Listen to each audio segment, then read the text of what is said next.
전환사채라는 거는 사채 회사가 사채를 발행을 했어요. 사채를 발행하면 사채권자는 회사에 대해서 금전 채권을 갖고 있죠. 그런데 이 사채를 주식으로 전환할 수 있는 권리가 붙어 있는 사채. 그걸 전환사채라고 불러요. 그래서 이 전환사채의 경우에는 사채권자가 회사한테 이거 사채 주식으로 바꿔주세요. 그러면은 전환권을 행사하는 거죠. 그럼 회사가 이 사채를 주식으로 바꿔줘요. 바꿔줄 때 전환의 조건을 정하죠. 전환의 조건으로서 전환 가액을 정해요. 전환 가액. 전환 가액이라는 거는 사채 금액 얼마당, 사채의 액면 금액 얼마당 주식 한 주 준다. 이런 거예요. 사채 금액 얼마당 한 주. 그래서 사채권자가 전체 주식 사채 100억을 발행하는데 10억 원어치 사채를 갖고 있다. 근데 전환 가액을 1만 원으로 한다. 1만 원으로 한다. 그러면은 10억 원을 1만 원으로 나누면 몇 주가 되겠어요? 10만 주가 됐나? 10만 주? 10만 주. 이렇게 되는 거죠. 그러니까 이 전환가액이라는 거는 사실상 신주의 발행가액이랑 같은 거죠. 회사가 10억을 받은 상태에서 전환가액 10,000원으로 나눈 수의 주식을 발행해 주는 거니까 전환가액이라는 거는 발행가액이랑 실질적으로 같은 거게 되는 거죠. 전환사채 의의는 보셨고요. 자, 근데 이게 특징적인 게 전환 주식하고 비교해 보면 좀 특징적인 게 전환사채의 경우에는 전환권 행사를 사채권자만 할 수 있어요. 회사는 할 수가 없어. 전환 주식의 경우는 어땠어요? 회사 전환 주식, 주주 전환 주식 이렇게 나뉘었죠? 다시 말해서 전환권을 회사가 가질 수도 있고 주주가 갖는 경우도 있고 그랬어요. 전환사채의 경우에는 회사가 전환권을 갖는 전환사채라는 건 없어요. 사채권자만이 전환사채를 가질 수 있어요. 그리고 전환권을 청구했을 때 회사가 주식으로 이거 바꿔주는데 주식을 바꿔줄 때는 항상 신주를 발행해서 주식으로 바꿔줘야 돼요. 신주를 반드시 발행을 해야 돼. 회사가 보유하고 있던 자기 주식으로 바꿔주면 그거는 나중에 나오는 교환사채가 되는 거예요. 교환사채가 돼요. 전환사채라고 하려면 사채권자가 전환권을 행사했을 때 회사가 신주를 발행하면서 사채를 주식으로 전환해줘요. 그래야 전환사채가 되는 거예요. 근데 전환사채의 경우에는 이렇게 주식으로 전환될 게 예정돼 있기 때문에 사채지만 주식과 거의 비슷하게 취급을 해요. 그래서 전환사채 발행의 경우에는 신주 발행 절차하고 거의 비슷해. 하나하나 보시죠. 우선 발행에 관한 결정기간 보시면은 결정기간 신주 발행에서 어땠어요? 원칙적으로 이사회였고 정관의 규정이 있으면 주주총회에서 하죠. 전환사채도 마찬가지예요. 전환사채도 마찬가지야. 그래서 전환사채도 이사회에서 전환사채 발행하는 결정을 하고 정관의 규정이 있으면은 주주총회에서 하도록 할 수 있었어요. 자, 아까 보통 사채는 어땠어요? 정관의 규정을 뒀을 때 주주총회에서 할 수 있다 이런 거 없었죠? 이사회에서 하는 게 원칙이고 정관의 규정이 있을 때 이사회 결의로 대표이사한테 발행에 관한 결정을 위임할 수가 있었죠. 좀 차이가 나요. 이거는 신주 발행이랑 거의 비슷한 거기 때문에 발행 가는 결정도 그렇게 똑같이 정하는 거예요. 자, 여기서 중요한 거 하나 보시죠. 이런 게 있어요. 이런 회사가 있다고 쳐봐. 회사 정관에 신주 발행에 관한 결정을 주주총회에서 한다 라는 규정이 있어요. 그런데 전환사채에 관해서는 주주총회에서 한다는 규정이 없어요. 이런 회사에서 전환사채 발행을 이사회에서 할까요? 주주총회에서 할까요? 신주 발행, 정관에 신주 발행에 관해서는 주주총회에서 한다. 이런 규정이 있는데 전환사채에 관해서는 이러한 규정이 없는 경우 전환사채 발행의 결정을 주주총회에서 하느냐 이사회에서 하느냐. 자, 주주총회에서 한다고 봐요. 전환사채 발행이라는 것은 본질이 신주 발행이랑 같은 거기 때문에 판례가 이러한 경우에는 주주총회에서 발행 권한을 갖는다. 그렇게 봤어요. 이거 어떻게 생각해보면 전환사채에 관해서는 발행에 관해서 특별한 규정이 없으니까 이사회에서 할 것 같기도 하지. 그런데 판례가 그렇게 보지 않았어요. 주주총회에서 한다고 봤다는 거. 발행의 사항 보시면은 전환의 조건이라는 게 아까 전환 가액을 정하라는 거예요.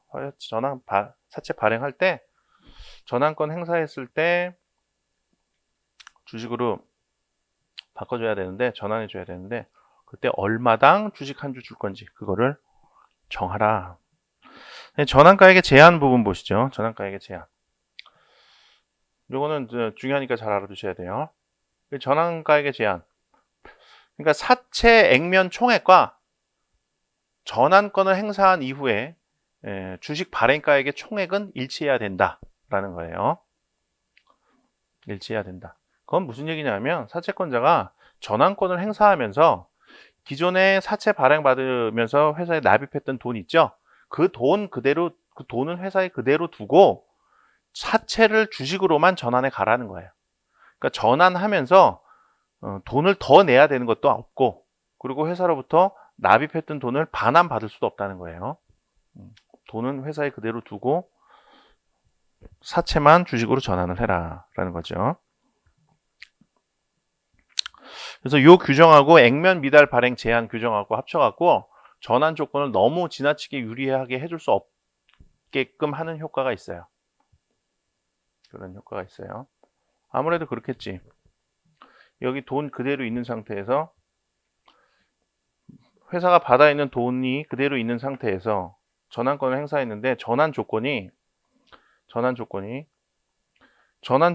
회사 측에게 점점 불리해 줄수록 그러니까 전환 가액이 점점 낮아질수록 발행해 주는 주식 수는 많아지겠죠. 당연하겠지. 전환 가액이 이렇게 클 때와 전환 가액이 작아졌을 때 발행하는 주식수 비교해 주면 전환 가액이 낮아질수록 회사가 전환에 의해서 발행해 줘야 되는 신주의 수는 많아질 거예요. 그런데 액면 미달 발행이 제한이 되죠. 발행가는 액면가 미만이어야 되죠. 근데 이 전환 가액은 발행가랑 같은 거잖아요. 그래서 이 전환 가액이 발행가보다는 높아야 된단 말이야. 같거나 높아야 된다. 그러니까 전환 가액이 액면가보다는 같거나 높아야 된단 말이에요. 그러니까 발행해 줄 수 있는 주식 수가 일정 수까지가 되면 더 이상 높아질 수가 없죠. 전환해서 발행하는 주식 수를 제한하는 기능이 있어요. 요 규정에 의해서. 그리고 전환해서 발행하는 주식 수를 제한하기 위해서 이런 규정을 둔 거기도 하고요. 그다음에 뭐 다른 것들은 그닥 중요하지 않고요. 주주 배정과 제3자 배정 이렇게 보시죠. 이 전환 사채 이건 신주 발행이랑 거의 비슷하다 그랬죠. 그래서 이 전환 사채도 제3자에게 저가로 발행을 해주면 부의 희석과 지배권의 희석의 현상이 발생할 수가 있어요. 그래서 전환 사채도 주주가 우선적으로 인수할 수 있는 권한이 부여돼 있어요. 주주한테. 주주에게 신주 인수권이 부여된 것처럼 주주한테 전환 사채에 대한 인수권이 부여가 돼 있다는 거예요. 그럼 제3자 배정 못하느냐? 뭐 그렇지 않죠. 신주 발행 시에도 이 일정한 요건하에 제3자 배정 방식으로 할 수 있었죠. 전환사채 발행도 일정한 요건하에 제3자에게 해줄 수가 있어요. 제3자 배정 방식으로 할 수 있어요. 근데 그 요건이 신주 발행이랑 비슷하면서 조금 달라요. 신주 발행 시 제3자 배정 요건은 정관의 근거 규정이 있을 것, 그 다음에 경영상 목적 달성을 위해서 필요한 경우일 것, 이거였죠. 전환사채 발행의 경우에는 이 부분에서 좀 달라. 정관의 근거 규정이 있거나 또는 주주총회 특별 결의가 있을 것. 다시 말해서 전환사채를 제3자 배정 방식으로 발행할 때는 정관의 근거 규정이 없다 하더라도 주주총회 특별 결의가 있으면 할 수 있다는 거예요. 요 요건은 똑같아요. 요건 똑같아. 그 다음에 정관, 주주총회 결의 구체성의 정도. 자, 정관에다가 제3자 배정으로 전환사채 발행을 할 수 있다라는 근거 규정이 있어야 된다 그랬어. 근데 거기 근거 규정만 두는 게 아니라 여기서 보는 것처럼 봐요. 전환사채의 금액, 그 다음에 전환의 조건, 전환으로 인하여 발행할 주식의 내용과 전환을 청구할 수 있는 기간 등 이렇게 전환사채 발행과 관련된 내용들을 어느 정도 구체적으로 주주총회에서 결의로 정해야 된단 말이야. 정관의 규정이 없으면요. 근데 이 전환의 조건 부분 보세요. 전환의 조건 이게 이제 전환 가액을 말하는 건데 전환 가액을 주주총회 특별 결의로 정하라는 거야. 전환 가액을.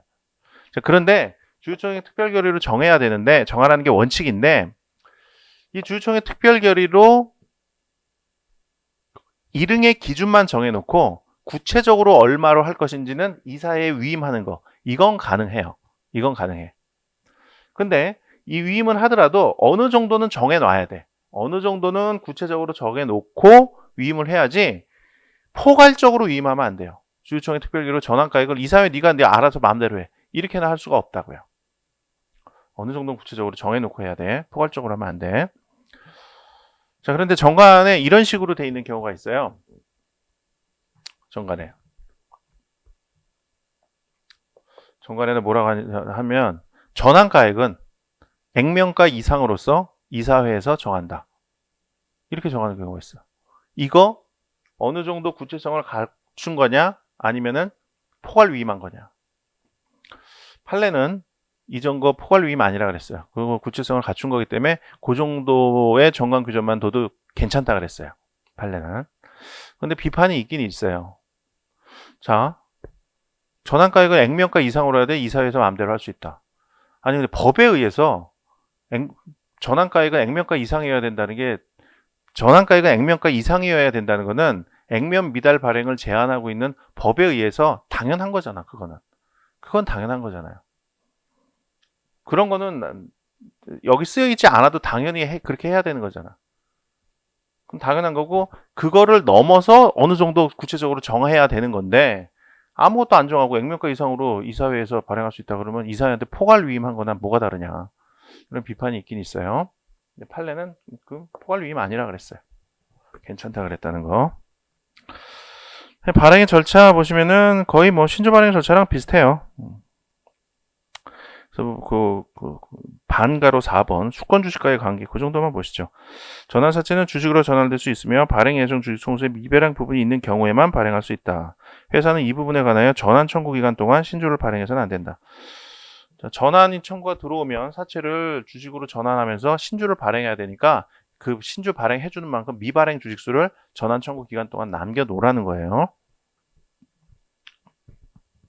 위법 불공정한 전환사채 발행에 대한 구제수단, 전환사채 유지 청구권에 관한 규정이 있어요. 신주 발행 유지 청구권 있죠? 전환사채 발행에서도 전환사채 발행 유지 청구권이란 데 관한 규정이 있어요.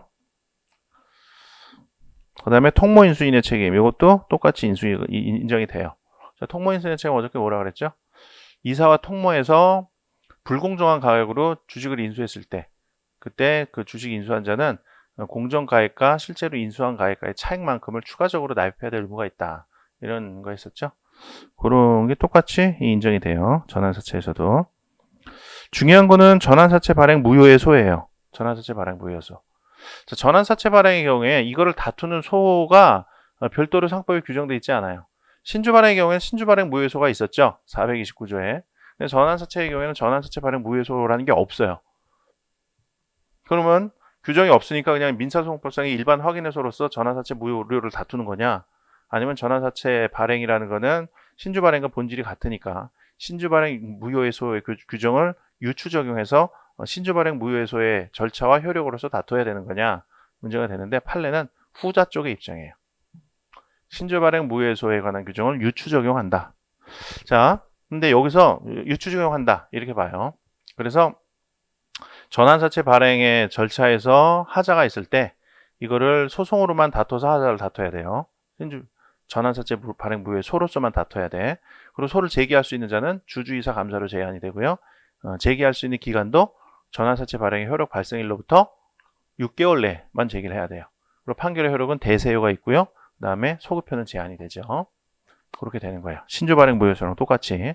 자, 그런데 여기서 주의해야 될 게 문제 이런 식으로 나올 수도 있어요. 우리 법은 전환사채 발행에 하자가 있을 때 신주 발행 무효소를 준용하고 있다. 이건 틀린 거예요. 준용 규정은 없어요. 전환사채 발행 무효소라는 독립된 규정도 없고 그리고 신주 발행 무효소에 관한 규정을 준용한다. 이런 준용 규정도 두고 있지 않아요. 우리 법은. 방금 얘기한 거는 판례가 아무 규정도 없는데 판례가 유추 적용을 하고 있다는 거죠. 유추 적용하고 준용이 뭔지는 앞에서 제가 한번 설명을 했어요. 그 다음에 전환사채 발행의 부존재의 경우에는 전환사채 발행 무효해소에 의하지 않아도 다툴 수 있다는 거. 이건 신주 발행 무효해소에서 한번 했던 거랑 같은 얘기예요. 절차상 하자가 너무 큰 경우, 아무 권한 없는 자가 전환사채를 발행하는 경우, 뭐 이런 걸 말하는 거죠.